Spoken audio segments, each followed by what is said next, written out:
अस्सलाम वालेकुम नाजरीन, welcome to food menu with Ayesha. आज आपके साथ खुश्क खुबानी और कासनी इमली की चटनी की रेसिपी शेयर कर रही हूँ। ये इतनी मज़ेदार और खट्टी मीठी सी चटनी है कि जब आप ये बना लेंगे तो आपको किसी भी केचप या बाज़ार से किसी भी किस्म की चटनियाँ वगैरह ख़रीदने की ज़रूरत ही नहीं रहेगी। दही बल्लों में इस्तेमाल करें, पकौड़ों के साथ, चाट के साथ, हर चीज़ के लिए ज़बरदस्त और अमेजिंग सी रेसिपी है। जल्दी से रेसिपी स्टार्ट करते हैं। तो यहाँ पे मैंने खुश्क खुबानी ले ली है। मैंने इसको प्लेन वाटर से इसको पहले वॉश कर लिया है, क्योंकि इसके ऊपर डर्ट वगैरह होती है, क्योंकि ये ड्राई की हुई होती हैं। तो आप इसको पहले अच्छे से वॉश कर लें। और दूसरी साइड के ऊपर मैंने इमली ली हुई है, कासनी इमली है। इसको भी मैंने पानी से अच्छी तरह से वॉश कर लिया है। अब चूँकि जल्द से हमें रिजल्ट चाहिए इनको तो मैंने इसके अंदर नीम गर्म पानी 1 कप खुबानी में और 1 कप मैंने इमली में डाल दिया है और इसको कवर करके रख दिया है तकरीबन 1 घंटे के लिए। तो यहाँ पे तकरीबन 1 घंटा हो चुका है और यहाँ पे देखिए कि खुबानी जो है हमारी फूल के बड़ी भी हो चुकी है और ये काफ़ी सॉफ्ट भी हो गई है।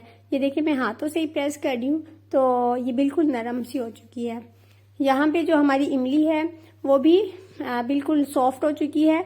अब हम इसके अंदर से यूँ हाथ मार के जो इसके अंदर जो गुठलियाँ वगैरह हैं वो अच्छी तरह से अलग कर लेंगे।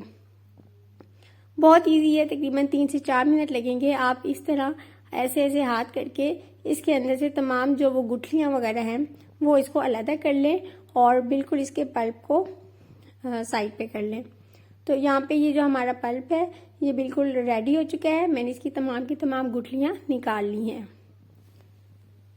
अब हम एक ब्लेंडर लेंगे और इमली का जो भी पल्प है वो सारा का सारा हम इस ब्लेंडर के अंदर डाल देंगे और इसी के साथ ही वो जो खुश्क खुबानी है जो पानी के साथ है, पानी समेत ही हम इस ब्लेंडर के अंदर डाल देंगे और इन दोनों चीज़ों को अच्छी तरह से ग्राइंड कर लेंगे। बहुत ज़्यादा ग्राइंड नहीं करना, मैंने थोड़ी सी चंक्स रखे हैं क्योंकि हल्के हल्के से चंक्स अच्छे से लगते हैं।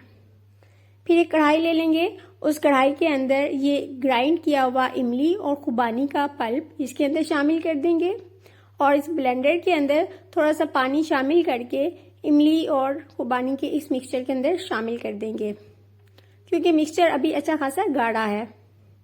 तो थोड़ा सा मैंने इसमें और भी पानी शामिल कर दिया है। जैसे थोड़ा सा बॉयल होने लगे तो इसके अंदर 1 प्याली हम इसमें शक्कर डाल देंगे। जैसे गुड़ वगैरह, मेरे पास शक्कर अवेलेबल थी तो मैंने शक्कर डाल दी। इसको हम मिक्स करेंगे। अब स्पाइसेस डालेंगे तो 1 टीस्पून हम नमक डालेंगे, 1/2 टीस्पून हम लाल मिर्च डालेंगे और 1/2 टीस्पून कुटी लाल मिर्च और 1 टीस्पून हम इसके अंदर सफ़ेद ज़ीरा डालेंगे और 1/2 टीस्पून हम इसके अंदर काला नमक डालेंगे जो इसके जायके को बहुत ज़्यादा इनहेंस कर देगा। यहाँ पे आप चाहें तो स्पाइसेस को आप चेक कर लें, जो उनसे स्पाइसेस आपको कम या ज़्यादा लगे तो वो आप मज़ीद भी ऐड कर सकती हैं। जैसे कि अगर आपको शुगर ज़्यादा पसंद है तो आप ज़्यादा ऐड कर लें। अगर आपके पास शक्कर और गुड़ ना हो तो आप सफ़ेद चीनी का भी इस्तेमाल कर सकती हैं। बस इसको 2 से 3 मिनट पकाएं। ये रेडी हो चुकी है तो आखिर में इसमें 1 बड़ा चम्मच सफ़ेद तिल डाल दें, जो कि हमारी चटनी को बहुत ही जायकेदार और बहुत खूबसूरत सा भी बना देता है। तो बस इसको 2 से 3 मिनट पकाएं। जितनी आपने कंसिस्टेंसी इसकी रखनी हो, यानी जितना आपने गाढ़ा रखना हो उसके मुताबिक आप देख लें, क्योंकि ये पकने के बाद भी थोड़ा सा गाढ़ी हो जाती है। अच्छा, तो इसकी स्टेबिलिटी को और इसकी लाइफ बढ़ाने के लिए मैंने इसके अंदर 1 टेबल स्पून जितना ऑयल डाल दिया है और ऑयल डाल के मैं इसको पका लूँगी। इससे ये होगा कि हमारी जो चटनी है वो लॉन्ग टर्म तक महफूज रहेगी, जल्दी ख़राब नहीं होगी, इसको फंगस वगैरह नहीं लगेगा। तो यहाँ पे हमारी इमली की चटनी बिल्कुल रेडी हो चुकी है। तो बस इसको यहाँ पे हम थोड़ा सा पकाएंगे और आप इसको ठंडा होने के लिए रख दें।